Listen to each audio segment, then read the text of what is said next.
America will start testing nukes again. That's the essence of what Donald Trump said, and it is not a routine defense line.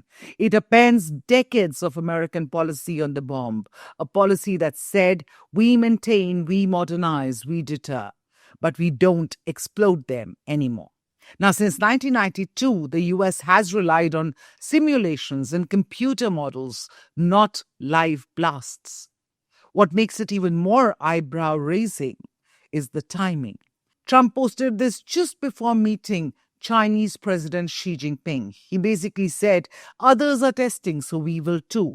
He said, and I quote, I have instructed the Department of War to start testing our nuclear weapons on an equal basis. Now, that process will begin immediately. That's what he said in his post. The United States is blessed with the strongest and most powerful military in the history of the world. There's no military like our military, not even close. Nobody has our weapons, and it'll be stronger and more powerful than ever before. Except there's a tiny problem. Nuclear testing is actually handled by the Energy Department and the National Nuclear Security Administration, not the Pentagon.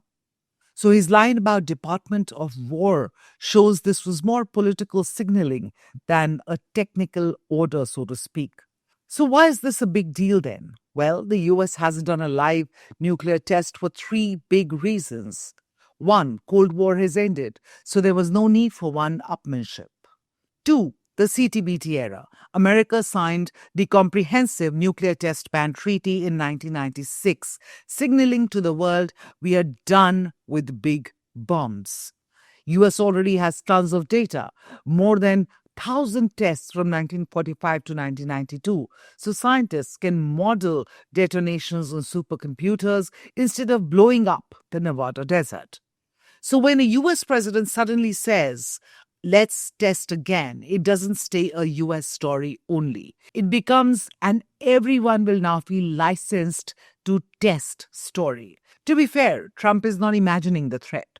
Russia is rattling nukes almost every other month over the Ukraine war and just tested its exotic nuclear cruise missile, the Burevestnik, or Skyfall as NATO calls it. China, too, is digging more silos. North Korea just showed off a new ICBM that can likely reach the United States. So Trump's logic is, if others are flexing, why should America be the only responsible adult in the room?